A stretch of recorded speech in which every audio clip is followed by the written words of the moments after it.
Welcome to the Shreveport Connection with Tommy. This video is on your TNA Impact results as promised from a late Friday. I do apologize. I've had internet problems and family problems with the ex-wife. Yes, I'm going to announce it worldwide now that you're an unfit mother. The fact that you had went out with your boyfriend named Stephen Stewart and his family on Sunday after church, leaving your daughter in the parking lot, which you thought she was with me. Well, I thought she was with you, and there was a miscommunication on your part. And I told you that I am not going to your mother's house to pick up your daughter or to drop her off. And you broke your own violation by the law appointed by the judge himself, and you will be going to jail, by the way. That is, if you even watch this video, yes, I'm announcing it to the world of how you treat your daughter. You sit at your computer, and then you threaten your daughter if she even comes near or does something wrong. You threaten to kill her. You threaten to beat her up. And this was while I was there. And this is also what happens every day. Now, on to the wrestling news. Of course, we'll go back a little bit from yesterday's event, such as Kohl's department store. There is video surveillance of you pulling your daughter's arm out of socket. That is child abuse, woman. What do you think you are? You ain't God. You ain't nobody. You're fixing to be childless. Okay, now back to the video. Okay, we got some the TNA prior to they had some news ahead of her big title match with Tara at final resolution on yesterday, the pay-per-view on Sunday. Mickie James joined Diva Dirt to discuss her recent comeback to the ring after a major health scare, her illustrious career in wrestling as one of the most decorated women in the sport. Her latest music video featuring the WWE icon herself, Stratisfaction Guaranteed Trish Stratus. Her thoughts on Beth Phoenix, the Glamazon's retirement, and much more. Mickie also opened up to us about working with Trish at the memorable feud in 2006, working with Lita, and how she almost paired with CM Punk on WWE television. They were getting ready to come out, and they were told not to, as a faction, just like they were in TNA. Speaking for the first time about having a benign tumor removed, she spoke and said that it was pretty scary. Didn't get into a whole big ordeal as far as my surgery went because it was so scary and very personal. A kind of humbling in a sense. In this industry, we're so accustomed to fighting off pain and negating it and working through it. Sometimes we don't take the little things very seriously. Most times when we think of getting hurt or having to go to the hospital, it's usually for to do with an injury in the ring. So for it being something personal, and I have this mass, and thank God it was benign. Okay, she spoke on possibly winning her 9th major championship at Final Resolutions. It would be incredible. They always say, though, if you've won the championship 8 times, it means you've lost it 8 times as well. At the same time, I can say anytime I've won the championship, it's been monumental for me, for my career. The matches have been incredible. And anytime I've lost it, I can say the same. I'm definitely going to go into this Sunday full steam ahead with a purpose. I really want the Knockout Championship. It's often negated how much the championship means to us because it truly means that the same time at the same point that you are the best.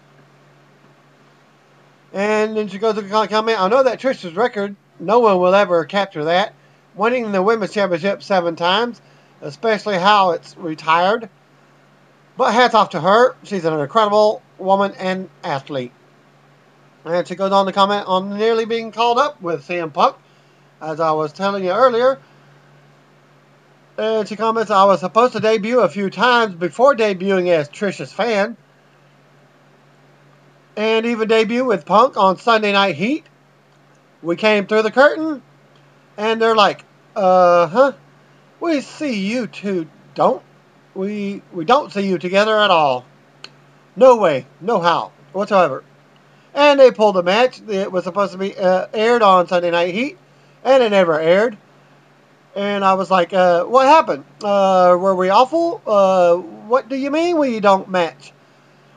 I get it now, and I'm grateful. I wonder how my career would have been different if I actually debuted in one of those different storylines that got canned at the last minute while I was at the TV taping. The TNA Asylum website reports that Namco Bandai Games will be releasing a sequel to last year's TNA Impact Wrestling video game for mobile devices only soon. Thursday's episode of Impact Wrestling drew only a .98 rating with 1.32 million viewers, down just a little bit from the previous week. James Storm revealed on Twitter that he is wrestling with an injury, as he wrote, just got home from the doctor and I was told I have a torn cartilage between my 2 lower ribs. Too far away from my heart to kill me. And now for your Impact Wrestling results from December the 6th, 2012. We look back at last week's video footage when we see Briscoe earning a job in TNA, Bully Ray and Hulk Hogan had a hard time separating business and personal, and A-Double laid out RVD. And we go to the Impact Zone for the final episode of Impact Wrestling before yesterday's final resolution pay-per-view. Bobby Roode comes out with Bad Influence to kick off the show by telling different things in the audience, as Kazarian calls them, chodes. They are the best part of the biggest group in history of TNA. If you don't remember, Fortune. A group called Fortune is what he said. Yep. And that's in the past because I'll be victorious this Sunday. And Rude makes guarantees that are different than other people's guarantees because they come reality. He will once again be the world champion, and Jeff Hardy will find out that it pays to be rude. Well, at that point, Daniels has one more guarantee, and that's that the fans will indeed see one last match between himself and AJ Styles.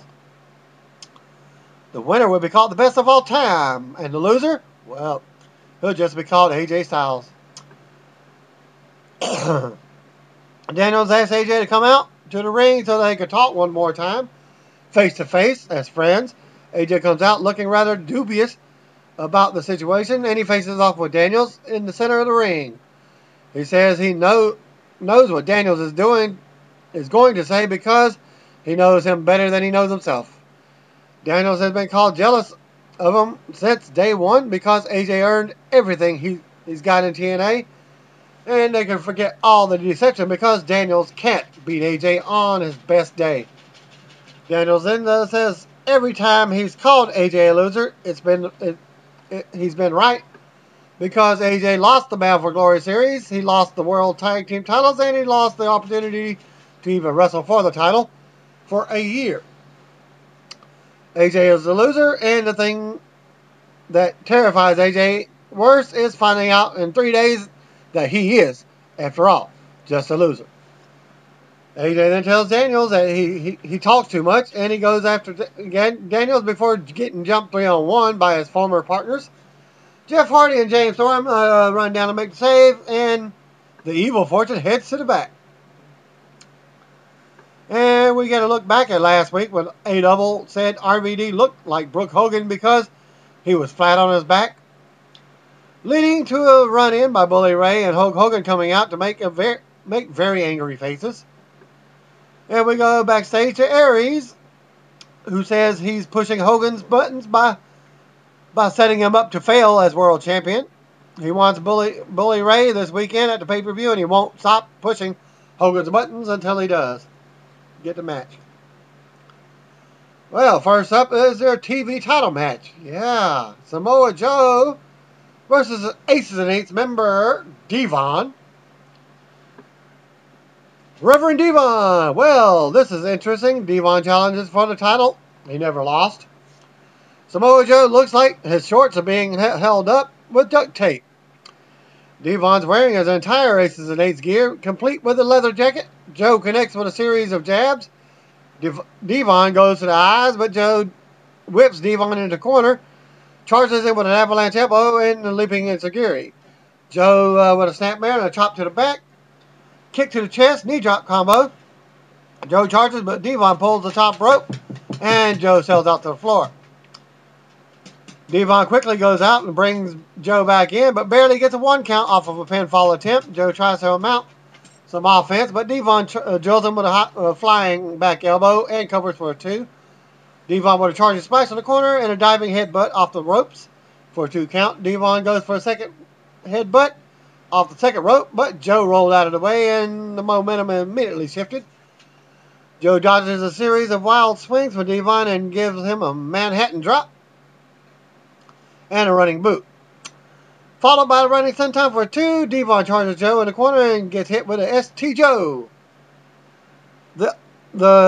Then Joe gets a coquina clutch, and we see some blonde chick wearing almost nothing pop on the apron and distracted the referee. So Doc, who's Devon's character, that's Luke Gallows' character in TNA with Aces and Eights, can jump on the apron and hit him in the back of the head with the hammer. Devon then covered Joe, and referee turns around, and we get the 3 count for the new TV champion. Winner and new TV champion, Devon, or Doc, I think, Devon. There you have it. Too bad. I thought Joe was doing a good job as champion, and Devon really didn't need the title with what he's doing these days. Oh, well, Ace and Ace has 1 title to their NWO style. Because at the pay-per-view, on the pay-per-view, you will see what happens. NWO style. Well, then we get Brooke Hogan backstage on the cell phone talking with someone that she signed, sealed, and delivered. And then she says to give her a call when she gets here, and walks off looking excited. And this is a surprise to everyone. It's a return of another female wrestler. And I'll tell you later on. Al Snow and D'Lo Brown are backstage, and they're talking about D'Lo replacing Al on last week's show. And Snow says how he got food poisoning last week, and it was like waking up in a hospital and freaking out with everyone standing over him. And he thanks D'Lo for filling in from last week. And D'Lo says he was just happy to be in the right place at the right time and help out. And then we get my baby Mickie James coming out to the ring to tell us how it feels to be back and thanks the fans for their support. And she says she sat home for months recovering with her benign ailment, cyst or whatever it was, and thinking about her career and how she didn't accomplish everything she wanted. But that's going to change this weekend when she becomes a new Knockouts champion. Well, Tara and Jesse make their way to the ring, and out comes Tara mocking Mickie's emotional speech. Then she said that she's had a much better year than Tara because she dropped Brooke. And Brooke Tessmacher and picked up Jesse instead. Jesse stands there flexing at her as she talks. And she's the knockout champion. Mickie says she won't be champion for long. And then we get a surprising entrance by Velvet Sky with her music. And now she comes to make a return after several months with her contract resigning. She makes sure to let the pigeons loose on her way to the ring, and she wants publicly to thank Brooke Hogan for taking care of everything so she could come back to Impact Wrestling. She wishes both of them good luck this weekend at Final Resolution. But 2013 will be the year Velvet Sky becomes Knockout Champion. And if we don't know, then we now know. Then we get Robbie E backstage having trouble paying his direct auto insurance on his iPad. And Robbie T actually has a speaking part. And he has come in and showed him what to do. That was interesting. Big muscle guy knowing what to do on the internet. On my cell phone. Okay. Well, a reckoning is at hand. Their road to hell will be paved in their own blood segment. Video that showed and aired 1/3/13. My prediction that could be Abyss is returning to his own character, and we'll see what goes on with that in January 13/13. Well, we're getting next up with the World Tag Team Champions, Chavo and Hernandez versus Robbie E and Robbie T. Just call him E and T. Chavo and E starts us off. Chavo easily regulates E before tagging Hernandez in to a bear hug. E then popped him into a overhead belly-to-belly suplex. Chavo came back in, but finds himself in the wrong corner, and then he ends up on the receiving end of some heavily physical punishment from our favorite Lou Ferrigno impersonator. He tags in and comes off the top rope with an elbow for a 2. He then goes to a chin lock. Chavo counters a front face lock to a suplex and tags out to Hernandez, who slingshots in with a shoulder tackle to E before backdropping him into next week. And Hernandez knocks T off the apron and hits an over-the-shoulder backbreaker for a 2 count. Well, Robbie T comes in and goes at it with the Hernandez Supermix, but gets backdropped to the floor. Hernandez then presses E onto the top turnbuckle and pounces him. Then Chavo tags in with his uncle's finisher for the win. Frog splash.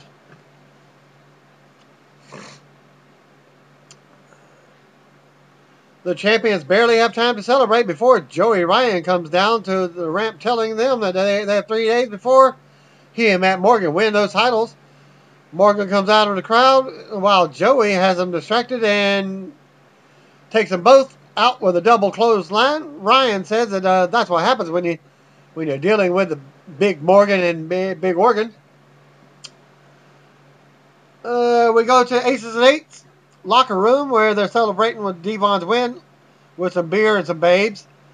If you notice that Devon wasn't even drinking a beer. After all, he's a Christian and a reverend, so he was like just putting it to his lips and acting like it was actually swallowing, because you can see it's like, and then actually putting it back in there. Wasn't even actually taking anything in his mouth.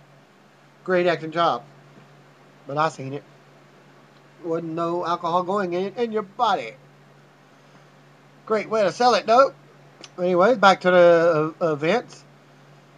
Okay, and Devon then tells Doc not to worry because everything will be taken care of tonight. We are the guys in masks holding beers, and they are going to drink through the mask or something. And we look back at last week with another video footage of Wes Briscoe earning his job with his TNA contract. And we go straight to the locker room where Garrett and Wes are with Kurt Angle backstage, and they're basically kissing his ass and what have you before he goes out to fight Doc. We then go to Chavo and Hernandez. Going back to that little segment what I just said, kicking his ass, it just means that they were stating that that they were actually selling Kurt Angle for his accomplishments and what have you. And we then go to Chavo and Hernandez to say that Joey Ryan and Matt Morgan got their attention. They'll see them this Sunday at Final Resolution. So there you go with a tag team match. Tag team championship match. Kurt Angle versus Doc happened next as the brawl starts. Before Doc is even in the ring, Kurt stops Doc down in the corner and began working over his knee. Kurt slipped Doc's knee a couple of times, but Doc took his head off with a big clothesline and then returned the favor with attacking Kurt's leg. Doc sends Angle to the floor with a charging clothesline and then goes outside and whips him into the stairs. They go back in where Doc charges into a boot from Kurt, who comes off the second rope with a drop kick and hits the rolling German suplexes trio. Doc slips out of a hacker slam and hits a clothesline for a 2. But Kurt picks his leg and goes for the ankle lock. Doc kicks him off. But Angle ducks a wild swing and gets another pair of German suplexes. Doc then goes to the ropes to block another one, and Mule kicks Angle into the uprights. Then comes off the ropes with a clothesline from hell. That only got a 2 count. Angle countered a choke slam to a roll up, and then rolls through into an ankle lock. Doc escaped that and hits the choke slam for another pin attempt. But Angle kicks out at 2. Another charge by Doc sends him into Angle's elbow, and Angle hits him with the hacker slam, and takes the straps down. Goes back to the ankle lock. Another member aces ace, gets in the ring and attacks Angle to cause a disqualification. There's 3 or 4 members of the group surrounding Angle now, but Samoa Joe, Wes Briscoe, and Garrett Bischoff run out to make the save. Angle says he's got an idea, and that's for Aces and Eights to send 4 of their guys to face the 4 of them at Final Resolution. Then we get Hogan on his cell phone saying he's looking at all the paperwork Joseph Park sent him. So he's actually talking to Joseph Park, but he wants to talk to Al Snow in OVW before deciding whether to bring him back. Bully Ray comes in and tells Hogan he wanted the match with Austin Aries last week, and now he says that he's telling Hogan he's getting a match with Aries this week. Hogan laughs and says that the wrestling business doesn't revolve around him, and because there's a big picture, he's telling Bubba no match. Well, Bubba says the answer will be yes by the end of the night because he's taking over Hogan's freaking show. Hogan tells Bubba to be careful what he wishes for and tells someone to get him a Midol. As they go to commercial, well, after commercial, James Storm and Jeff Hardy were backstage. Storm is saying that he'll watch Hardy's back, but they're out there against Bobby Roode. Roode knew exactly what buttons to push, and he warns Hardy not to let Roode do the same thing to him. Storm walks off as we go inside Jeff Hardy's head with his voices, and he says to tell him something he doesn't already know, because when you're the world champion, the world is after you. And then we get the number 1 contender match, Zema Ion versus Kid Cash versus Kenny King. Triple threat, so I guess it's triple threat rules with another disqualification. What I was thinking, well, the winner here got an X Division. It gets an X Division title shot for yesterday, being the pay-per-view Sunday. And they do a bunch of 3-way spots to start before Cash gets up to the floor, and King takes Ion's head off with her leg lariat. Cash drags Ion onto the floor and gets up on the apron, but King nails him with a cartwheel kick. Ion slips in and takes King out with a clothesline for a 2. And Cash gets in, and we're back to the 3-way brawl. King slams Cash and hits a springboard leg drop for 2. Cradle suplex on Ion. Cradle suplexes Ion. Ion rolls to the floor, and Cash hits him with a slingshot. Head scissors on the floor. King takes Cash out with a dive. Ion hits a dive of his own. Then they all get back in the ring. Then they do a Tower of Doom spot. Cash gets King in a Boston Crab. Ion breaks it up. King kills Ion with a spinning enzuigiri for 2. Cash dumps King over to the floor. And then springboards in with a clothesline for a 2 on Ion. Cash then goes up to the top rope. Ion shoves him out to the floor. King springboards in with a blockbuster and hits Ion with the Royal Flush for the win. Winner of the match and #1 contender for the X Division title, Kenny King. Damn, there was a lot of going on here. Great match, and it was all 3 guys came out looking awesome, like $1,000,000. Bully Ray was backstage telling someone on the cell phone how pissed off he is at Hogan for not giving him a match with Austin Aries. He's going out to the ring right now to get what he wants. Bully Ray comes storming out, and he puts a chair in the middle of the ring. And he says, "I'm not going nowhere. I'm sitting in this chair waiting on my match, and I'm taking over the show." And he's not leaving until he gets what he wants, which is to fight Double A. A-double. Aries wants to fight him. All the fans want to see him. Then see them fight each other, and ask the fans if they want to see it, just to drive his point home. He's sitting into his chair and not going anywhere himself until he gets what he wants. Aries comes out with a chair of his own and asks if he's supposed to believe this crap, because if memory serves, the last time that they fought, he dropped Bubba on his fat head and made him tap out. Aries says that the men stand up for their women, and Bubba says he wants to fight him so damn bad that he dares him to get in the ring right now. Aries says he does whatever he wants, so he sets up a chair in the aisle and won't leave until Bubba comes out and fights him. And then we get Hulkster, who repeats the action himself, that he's not making the match because he's not letting anyone push him around. Then he tells Bubba to get out of his ring or he's going to fire his ass right now or kick it. Bubba stands up and gets right in Hulk's face. But Brooke comes trotting out to make the save, and Aries is egging them on the whole time. It says that maybe Mark. Yeah, Brooke says, and that maybe Mark.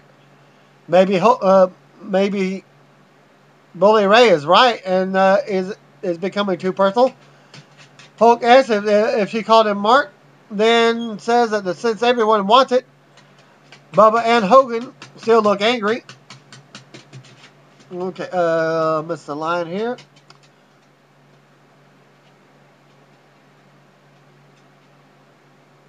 Okay, Bubba gets up and goes right in Hulk's face. Brooke comes out trotting out to the ring, and Aries is egging them on the whole time. It says that maybe Mark, maybe Bully Ray is right, and it's becoming too personal. Hulk asks if she called him Mark, then says that since everyone wants it, they got their damn match. Wait a minute, I thought he wasn't going to let himself get pushed around. Aries looks happy. Bubba looks happy and is still looking angry at Hogan, by the way. And Brooke looks distraught as we go to commercial. And then we see a video package after we get back looking at the Hardy Rude main event of this weekend's pay-per-view. And this is the main event. It's main event time for the show. Bobby Roode and Bad Influence versus World Champion Jeff Hardy and James Storm and AJ Styles. So I guess their new tag team name, Kazarian and Daniels, is Bad Influence. Daniels and Kazarian are wearing Zubaz pants, bringing back haunting memories of the 80s. Everybody remembers the stretch pants with kind of like baggy. Kind of like the Miami Dolphins wear in the summertime. Kind of like the regular. They're like pullover tights. I used to have a red, white, and blue pair. Atlanta Falcon color, red, black, and white. Miami Dolphins colors, but they got too small in a short amount of time. They were a little bit smaller. It's the only color back then that they had that I could even come close to even wearing, maybe once or twice.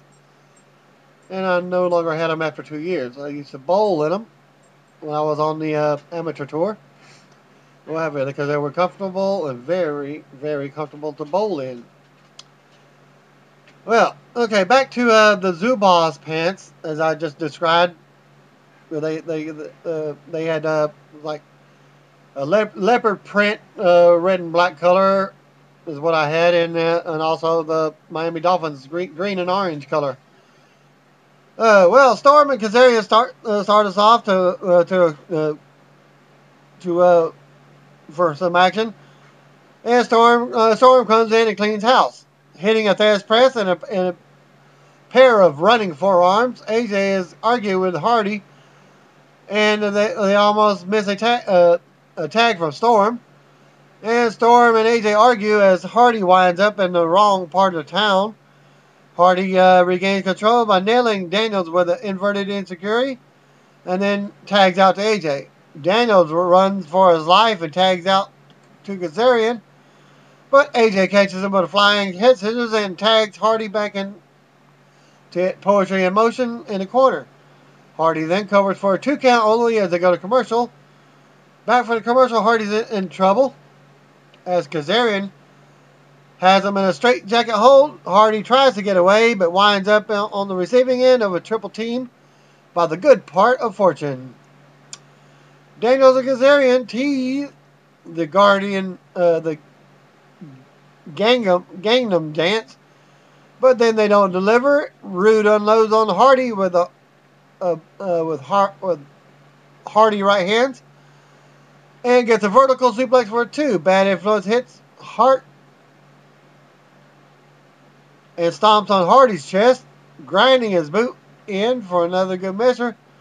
Rude comes off the second rope and catches the boot to the gut on the way down. Then Hardy hits a twist of fate and tags out to AJ, who cleans house on both Daniels and Kazarian. He plants Kazarian with a hammerlock suplex for 2. Then Storm hits the closing time on Rude. Then a lunge plower on Kazarian in the ring.